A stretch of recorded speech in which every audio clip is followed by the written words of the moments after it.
Hollie Jenkins, welcome to the show. Thanks for having me. So the big question first, why the breed Cocker Spaniels? Oh, I don't know. I grew up having, in the Middle East, there was like a bunch of kind of stray dogs, everything kind of mixes. And I remember one of my friends had a working cocker and I just loved her. She was such a nice, sweet dog. And then, when it came time for me to look at getting my own dog, I was searching Cocker Spaniel, kept seeing the show type thinking, it's not quite right. And then I found cockers and I was like, yeah, that's them. Because you got your first one when you were a student at Edinburgh. It's quite an unusual time to get your first dog, quite an unusual age.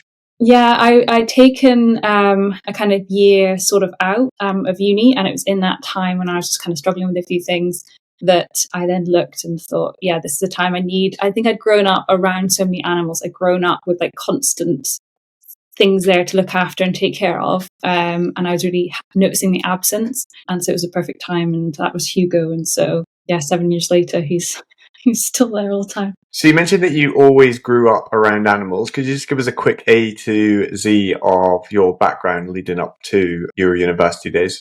So I was born in England, but my parents had met and lived in the Middle East in Qatar. So at 6 weeks old, I then went to Qatar with them. My mum was a secretary, and then she became a swimming teacher. My dad worked in civil engineering sewage works. So it was kind of raised in the Middle East, always stray animals everywhere. Like every bin you look at, there's a stray cat, there's stray dogs everywhere. And there wasn't really any kind of rescue centres when I was really little. So I would just kind of like bring things home with me. And I think we had like a minimum of maybe 7 to 10 cats and 3 dogs at a time throughout my whole childhood.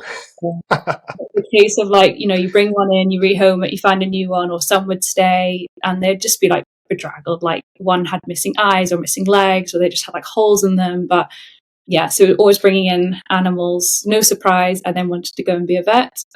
So I've got all the grades I needed, and then at 18 got into Edinburgh Uni, the Royal Dick School for veterinary medicine. Studied in Edinburgh, fell in love with the city, and left the degree a bit early with a BSc Vet Sci, but just stayed in Scotland, and I've never left. Could you introduce us to your 2 dogs, the famous 2, their personalities and a bit about them? Sure. I mean, they're asleep on this little dog bed here. Hugo, come here. I can go grab them in a second, but that's so brave to have them with you in the recording. Before we went on, I just kicked mine out. I was like, you are not trusted. Oh, these 2, I mean, I work from in this room like 4 days a week. So they're used to, when we're in this room, they just kind of settle down. They've got beds and toys and stuff. So they just fall asleep in here. And I tire them out like first thing. So they just sleep then the rest of the day. But Hugo's the older one. He is turning 7 this next year, March. And he is very like Mr. Independent, slightly kind of grumpy old man vibes. He's quite not attached to me, but super in tune with me. And he's the kind of, if we're out on a hike, he's doing his own thing. He's not really, he checks in with me and just looks to make sure I'm still following, but he won't kind of go up to other people's dogs. Spencer's kind of the opposite. So he's 4. He's really closely bonded with Hugo, but he's also a big like mama's boy. And he's very needy, loves attention. When we're on a hike, he will just like beeline to people coming towards us because he wants attention and he wants a cuddle from someone. But he's, the softest, like sweetest, cute little thing. I can go grab them if you want. I'll bring them here. Yeah. Okay, so this is Hugo. He's got the best hair. I've actually taken photos of his hair with me to our hairdressers before and said, but it's not achievable. It's only natural from him. So come on. And Spencer's massive. He's the same as yours, Fox Red. Come on. But he's very, very long. And he's like 19 kilos, so he's a really big spaniel. Wow. Yeah. But he's just, soft. His softness. Very cute. Come on. Yeah. That's the 2. After you got the first, why did you choose to get a second one? Because I'm currently trying to convince Emily to get a second one. I see. And she's kind of on the fence. So really, my hopes lie in what you're about to say next. I think it worked. At the time, it was having the right decision. It was, I think, I'm used to having multiple animals around. And there was times when I was out and Hugo was alone and I kind of felt bad for him. I also saw how alive he became when I'd like puppy sit for my friends or their dogs would come and stay. And he just like loved having a pal around all the time. So it was kind of, I wanted a bit more responsibility, but then also I could see that Hugo sort of needed it. But then as soon as Spencer came home, I think Hugo knew this one was different. And whilst normally he was so excited that other people or new dogs were here, when Spencer came, he just like flat out ignored him for the first 2 months, wouldn't even acknowledge his presence. It was like the grumpiest thing ever to him. But then, yeah, after a couple of months, actually on Christmas Day, they just switched and they had their first cuddle and then they became pals. So it wasn't love at first sight with them. Because it's quite common to have several spaniels at once, just with their work and background. Did you feel as though that Hugo was sufficiently well trained enough to bring in a second one? Yeah, when I was happy that Hugo had grown into himself, like as an adult dog, but also into knowing kind of what he likes, how he acts, knowing that, making sure I felt confident in him as well. I think sometimes people get two puppies together and then it kind of works because you're training them both at the same time. My worry would have been if I'd have got Spencer when Hugo was younger, that Hugo would have been impacted in his own training, or he still would have been a teenager and there's this new puppy coming along. So I was really set with Hugo, knew what worked for him and what didn't, and so then felt comfortable with number 2. Why did you choose to have 2 boys? I had looked at girls, actually. To be honest, it was more boys seem to be a bit less effort to manage than girls. I wasn't really interested in breeding or anything like that, and from the background I kind of know it's easier to surgery wise if you're neutering or spaying to go with boys. Yeah, I didn't think it was a specific choice initially, but once I'd gone down the route of a boy with Hugo, I thought it would be easier to stick with a boy. We opted for a girl because then when she's in about a year, we'll breed from her, and then we'd like to keep one back Sweet. from the litter, and then we'd like to always have a little direct descendant. That's really sweet. I like that. What was the training like with both of them? Because of all the videos, they look very well behaved. A lot of people get Cocker Spaniels because they're small and cute, but they don't really realise just how much hard work they can be, especially in the training phase. Yeah. I think the first thing to say is that, like anything on social media, it's definitely a highlight reel. So I definitely show the good bits with the boys. I'm trying to show more of the bad bits, but it's definitely a highlight reel. In terms of training them, they were entirely different. So Hugo is incredibly smart, like very, very smart, and will listen to you. And even when I'm speaking now, I can see him like looking at me and giving because he thinks I'm speaking to him. So with training him, it was a case of if I got him to do the movement once, he would then put 2 and 2 together and be like, oh, when I do this, I get a treat, solid. And that was it.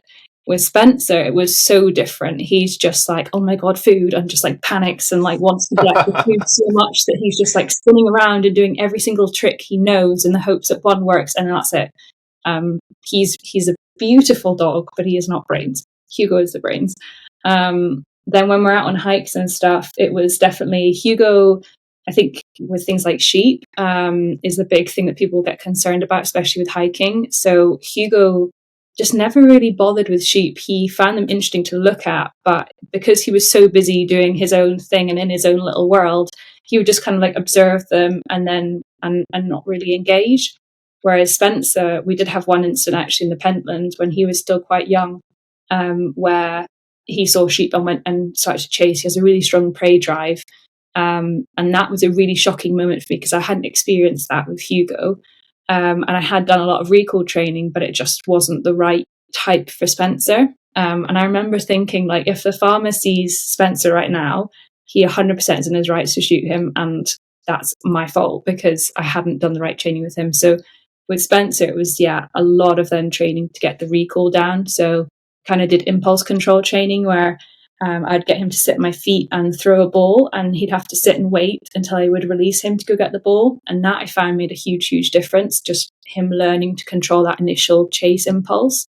And then also like really high value treats because, he's food, it trumps all for him. I only found this out recently when I was looking into it, that in the early 20th century, they had land spaniels and then water spaniels. And the land spaniels, if they were in a litter, any dog under the 25 pounds would be used to hunt woodcock. And then they were called cocking dogs, which is where they get the name Cocker Spaniel. And then the ones that were over 25 pounds, they would be used to flush prey or spring prey. And then they were called Springer Spaniels. Yeah. Okay. And then since then, the two breeds have just completely diverged. Yeah. That's really interesting. I had no idea. With ours, basically, you've just done loads of gun dog training with it because it's just Yeah, very set and they're very much like eyes on you and have to listen and everything. But I yeah, just you see them around quite a lot and they never walk in a straight line. So the poor owner's got like 2 shopping bags and then a cocker just like zigzagging on the pavement. And I'm like, oh yeah, we've all been there. yeah. You sort of came to public acclaim when you started Monroe bagging with the 2 dogs. How did that journey come about? It was all kind of for my 25th birthday. I wanted to do something. I think it was like quarter life. Want to do something with it. And I thought, I live in Scotland, let's climb Ben Nevis. And just kept seeing the word Munro everywhere and had absolutely no idea what it meant. And then when I got back down from Ben Nevis, kind of Googled what a Munro was just to try and understand why this word kept popping up.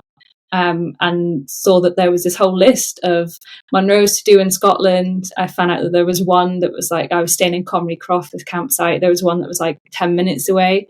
So I was like, great, I'll go and do that.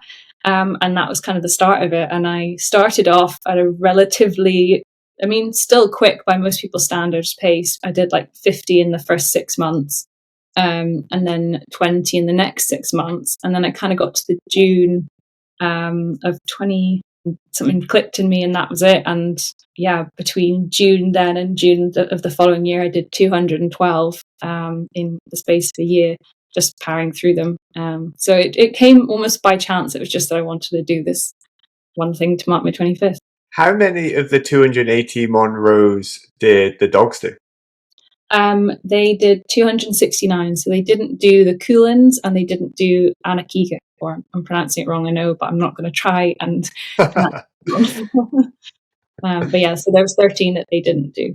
When you're out with them, do you take like snacks and everything to keep them fueled up as they go? Because there'd be some long days, I suspect.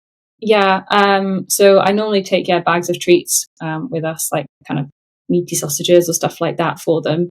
And then they just have water. There's often like water on the routes, or if I've checked the route before and there isn't sufficient water, then I'll carry extra water for them. And then if we're going long enough to need to camp and stay overnight somewhere, then I'll be carrying their food in my pack.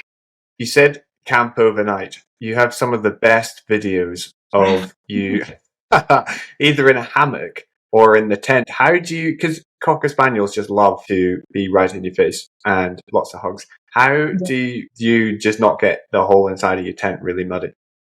I don't know, actually. We've done pretty well with the tent. Most of the times, I try and pick days that aren't wet and soggy and boggy. So yeah, the conditions definitely help. But there have been times they've been a bit minging. I do carry like a jacket for them overnight. So that helps kind of keep some of the mud in. But there have been a few times where it's not actually the mud that's necessarily the problem. It's if humans go to the toilet outside and they don't pack it away properly, the dogs will find it. And there's been a few times where they've come into the tent and I'm like, get out. No! That's much worse than mud. It is, did I see that you have like dog sleeping bags for them? Specific dog sleeping bags? Yeah, there's they've got some from Nonstop. They're just like mini sleeping bags with like a waterproof bottom, and so they pack away really small, but it's great for when we're in the tent that they can tuck in, and especially if it's like a really cold camp, they kind of huddle in together and then they get zipped in and they've got their jackets on, they've got the sleeping bag, and they're warmer than I am with my stuff. They stay cozy. We were laughing earlier that Cocker Spaniels never walk in a straight line. How do you balance that tendency that they have, especially on some of the Monroes with like big drops and cliffs? It took a lot, actually, and I think the more work came from me in terms of managing my own like spikes of fear, because they grew up climbing like Arthur's Seat, which is just like behind where we live, pretty much every day. So although it's not Munro level or scrambling grade, there are a few sections that are kind of tricky. So from day one, they've had good mobility and like maneuvering over tricky ground.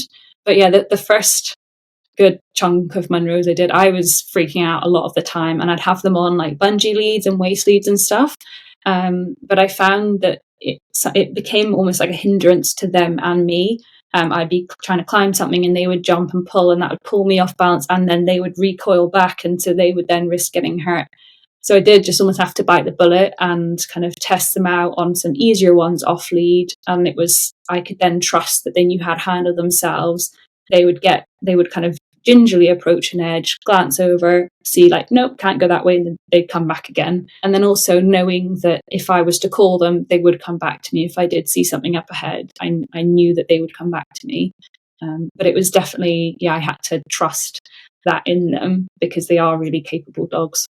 When we go walking around here, it's obviously very snowy and icy. And I say to Emily that Heston has 4-wheel drive because she can just like fly around things. She's like slow, she's got the claws. It's just amazing. And we're like slipping and sliding down a hill. And she's just like, meow. They make it look so easy. And you're like, I'm like dying here. Meanwhile, they're just trotting along, like, oh, come on, like extra laps and everything. What's been the biggest day that they've done in terms of kilometres or miles? I don't know. We did one day that was to get to number 100, where I kind of combined the Fanics. And I think that day was 42 kilometres. So they did a mountain marathon then? Yeah, we did. That was like 7 or 8 Munros, or 9, I can't remember, 9 maybe, in a day. That was a really long day. That was like 10 and a half hours of solid hiking because I don't stop to eat or anything. I just like eat as we walk. So that was a really big day. Then we also did, to get to do Fisherfield, you kind of hike, pick up your tent and then come back again. So that was although we stopped overnight, that was a really long one as well. You often sleep with them or nap with them in a hammock. Do you actually sleep overnight in that hammock, or is it just for like resting? Just for resting. It would be cool to try sleeping in a hammock, but I think I hate bugs and midges. I don't mind like spiders or things like that kind of come around, but midges just like get me. So I think the conditions to comfortably sleep in a hammock for me would be more summer, and then you've got to contend with the midges. So I'd love to try it, but maybe not in Scotland. When you're out and about, you're obviously walking for big days, as you said. Are you listening to anything like podcasts or audiobooks, or are you listening to your own thoughts? I used to do just nothing and not have any music in. I think there was a point where I switched from doing the Munros at a gradual pace to like really pushing, and this is a challenge now, and I saw each hike as like a physical workout almost. Then I started listening to music, and I do listen to podcasts sometimes, but I find if I'm doing an activity like a hike that's like a long one, just the way I work, I need constant change. So I used those times actually to build up my marathon running playlist. So I would just like listen to upbeat workout music, and I just cross. So when it came to Edinburgh Marathon, I had this like great playlist, and as I was listening to it, I could remember the times during the hikes when I'd heard that song originally. So it's quite nice for you to remember them. Have you created 2 endurance machines in the dogs? I've mentioned this before, how the great thing about doing Munros with my dogs has been like their fitness has increased loads to be able to do this. It's also incredible downside in that if I am hungover or I just want a lazy day, I have 2 like Munro capable dogs bouncing off the walls. Their fitness level is way up. And so it is a case of I need to continue hiking or take them on long walks. But then saying that, I can have a kind of maybe day or 2 if I was to really not be able to go out. Like I recently had a knee injury and couldn't take them. They can kind of go 1 or 2 days before they start fully like bouncing off the walls. Okay, obviously you're Monroeing and doing a lot of walking at the weekend, but during the week you're located in Edinburgh. Mm-hmm. How do you balance city life with 2 very active country dogs? I think we're lucky in Edinburgh that there's so much green space near us. We're fairly close to Holyrood, and so it's pretty much like a 5-minute walk for us to get there. And then they've got kind of an hour and a half fully off lead, running, getting to sniff and let out all their energy. So that really helps. I also can take them into the office with me once a week. And I think with Spaniels, physical stimulation is definitely one thing, but also they need that mental side. And so although while they're in the office, they're not running around and around, they're like talking to loads of people, and there's loads of new sniffs, and there might be other dogs in. So getting that really good mental stimulation too, which helps kind of keep them tired. You've posted about your dog-friendly office. It actually just looks wild. Can you tell us a bit about it? Yeah, sure. So we do veterinary healthcare kind of marketing, but we share an office space with another company too. And the owners of that other company have dogs. And so it was a kind of non-negotiable that it was a dog-friendly office. And yeah, so when I started with Hugo, he would come in with me. And then Spencer started coming in from when I thought he was puppy trained. He did have a few accidents in the office. But yeah, it's nice to take them in, and I don't know, it makes me feel really happy, like seeing, you'll just kind of catch out the corner of your eye, like one of the dogs getting like attention from someone in the corner of a meeting room, and you can just see them happy, and it's just nice. They're like, oh, that's my dogs, and they're making someone happy. It's yeah, I feel lucky that I get to take them in with me. Would you recommend Cocker Spaniel as a breed to people to get? If they're prepared for everything that comes with it, then yes. I think they're such like I love the intelligence of them and the kind of the sweetness of the breed. And yeah, if you know how to manage them properly, then they are really good companion dogs.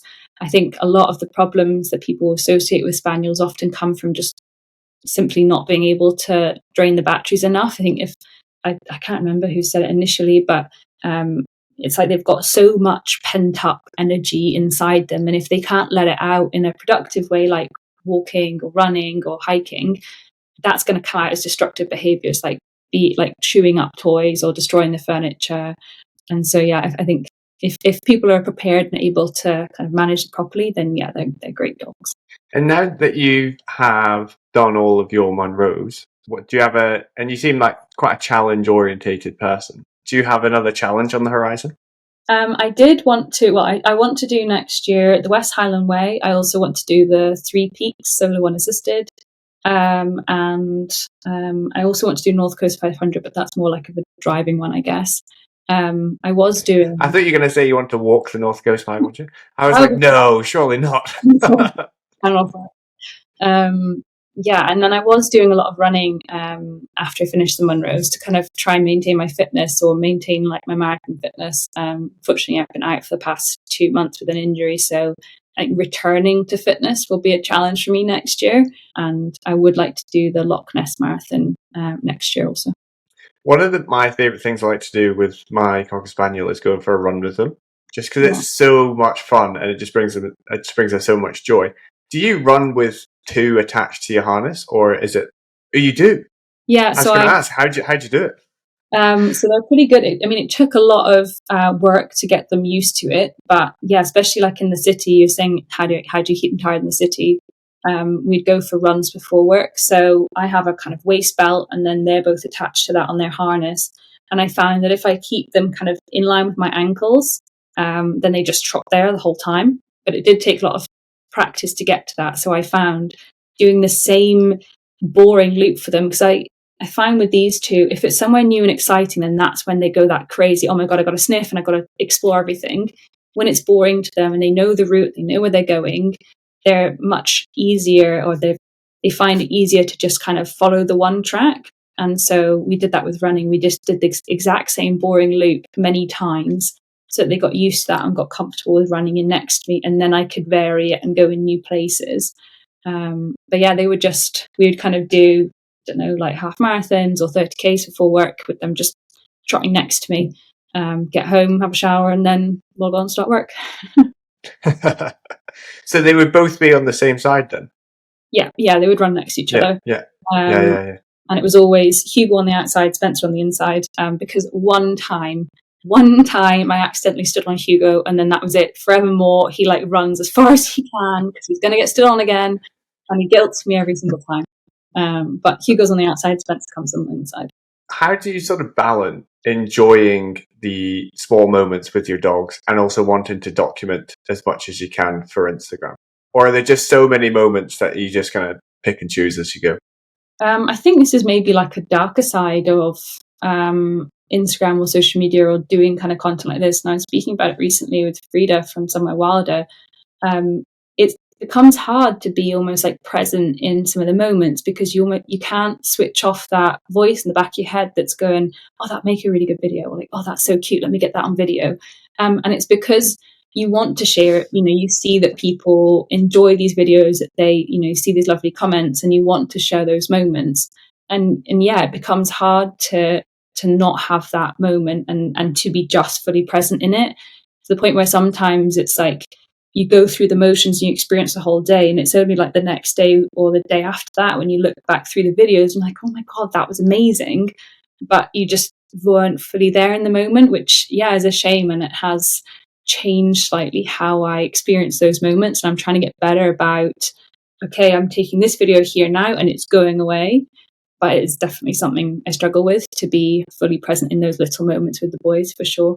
You mentioned Frida there. She also has 2 Cocker Spaniels. Does she have a red one and a brown one, same as you? Yeah, same. And we, whenever we go on hikes, we're often confusing each other's spaniels.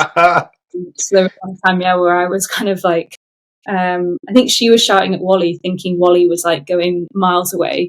And bless him, Wally was sat right at her feet, like looking up at her, and it was Hugo who was just being a nutter, just like off doing his own thing. I was like, oh, that's my one. They're super similar. Yeah. Would you ever consider getting a breed that isn't Cocker Spaniel, do you think? Yeah, I think so. Yeah. I mean, you have to be careful what you say with them behind you, actually, thinking about it. They've fallen asleep now, we're all good. Yeah, there's quite a few breeds I quite like the look of. Collies, although I know collies are, again, like a really high energy working dog. Golden retrievers, also quite like greyhounds. I grew up with Saluki mixes, so along those kind of greyhound vibes. Yeah, there's not really many breeds I wouldn't go for, or my reason for not going for a breed would be more from my vet background of knowing certain things about the breed to avoid. Yeah, where we are in the mountains, everyone has like a proper dog. So there's a lot of like Aussie Shepherds. There's no like pugs or anything like that. Yeah. And in Scotland, we always had like pretty much one of the best behaved dogs in the town. Walked lovely on a lead, walked to heel, all of this stuff. Came back. And then you come out here, and because everyone needs their dogs to be like really well behaved, because there's like some serious mountains they take them on, the dogs are so impeccably well behaved. So no one around here walks their dogs with a lead.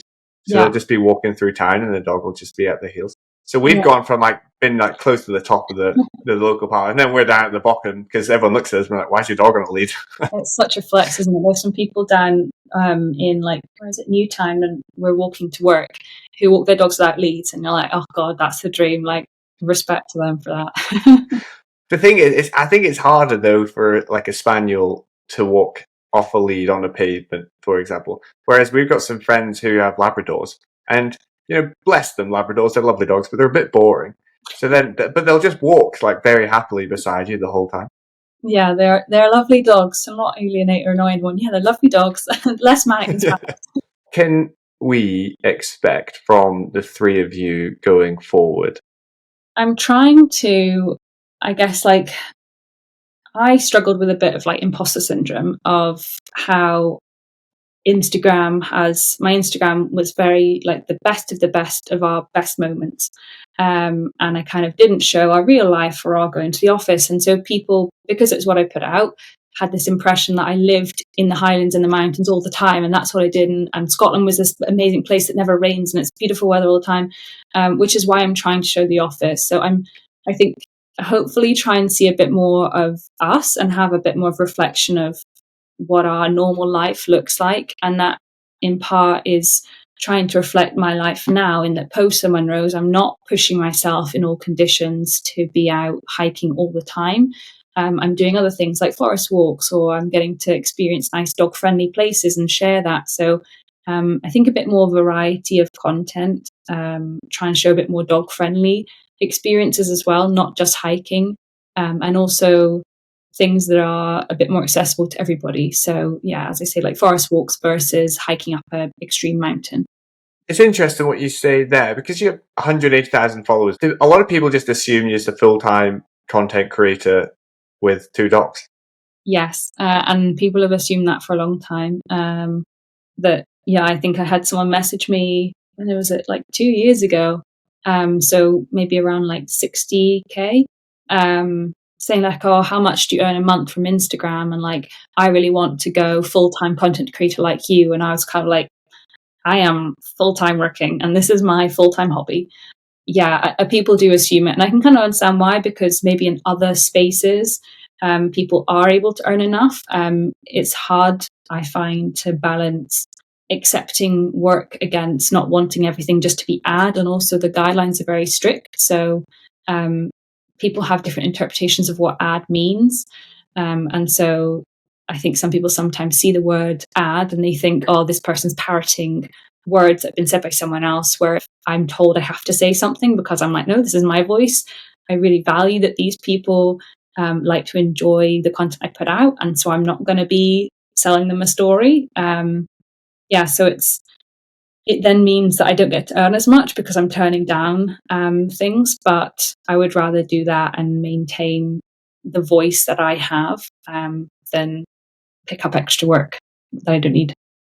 What sort of sponsorships do you come across? Is it a lot of dog focused stuff? So like dog food, dog harnesses, etc.? It used to be that, yeah, and those still kind of happen. Dog stuff initially, for sure. And then as I started to show myself more in the account, which was maybe a year and a bit ago, that opened up opportunities in other areas. So one area that's been really helpful has been hiking equipment and sports equipment, because it is really expensive, and the good stuff is quite expensive. So it has been really helpful to work with brands to be able to showcase some of these products and then get to actually use them to then give my opinion on them. So that's opened up a few more doors. And then things I've been really proud of is like being able to work with, for example, Visit Scotland. You know, when you've moved to a country and their tourism board is saying, hey, we'd love for you to create videos for us, like that was a huge honour. So things like that have been really great as well. What sort of work have you been doing with Visit Scotland? Initially, I think the first thing I did was a Munro guide of Munros to do with your dogs. And then after that was a hosteling trip. So the hosteling sector in Scotland got really hit post-COVID, and they want to kind of show that hosteling is still a thing and also that you can do it with your dogs. So I did a trip with them last year that was like a week and a half, going around a bunch of Scottish hostels. And I still kind of work with the hosteling team now, just to show if they're bringing out a new hostel that's dog friendly. And that's been really great, because sometimes, when you're staying in a car for like a week or 2 weeks on end, it's really nice to have a warm bed and a shower and food. Did you convert a camper van for your Munro trip? Is that correct? I did have a converted car. I didn't do the conversion. I did the last tail part of it. But yeah, Bertha was her name. I don't have her anymore, but it was a Vauxhall 807, Volkswagen 807. But yeah, the top had been chopped off with a pop top, and then there was kind of a pull-out bed on the inside. There was a cooker and a little fridge, though the fridge didn't really work until I rewired it. But yeah, and that was good. That definitely facilitated being able to do so many Munros.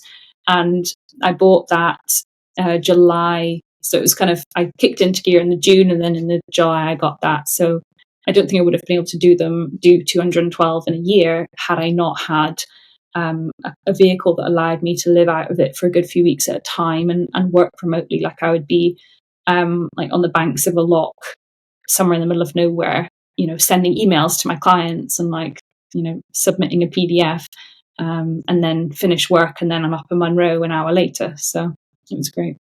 A converted car. That's so interesting, because everyone goes straight for the van, but converted car, that makes so much sense. More sense as well, because it drives nicer.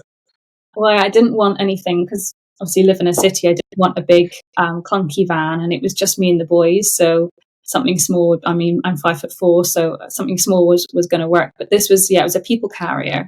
So it was a bit bigger than a normal car, but fit into all kind of normal car spaces. And the pop-top roof made such a huge difference. Like I could fully stand up inside when the roof was up. You didn't really, it was kind of like an office that then became a bed. So it was just like a room all the time. What were the dogs like in it? Because Spaniels can be quite scattergun in interior design. But were they okay? Yeah, they were good. I think they've always been pretty good at knowing when a space is like the chill space. So, for example, when I put up the tent and they go inside, they know the tent is like a chill space. They know we go in there to sleep and to be calm and quiet in there. If they're going to be crazy, then they can go out the tent and be crazy. And it was the same with the van. Once they get in the van, the front passenger seat would swivel. And so that was Spencer's kind of like spot. And so he would always sit up there. Hugo would be like right at my feet on the floor, or he'd sit next to me on the sofa. So they had their little spots, and we knew how it worked. It was good. So as we come to a close, if people wanted to find you, where would be the best place? I guess like Instagram probably would be the best way to get in contact. Instagram, for some reason, likes to just like filter random messages. So it does take me time sometimes to go through and find them.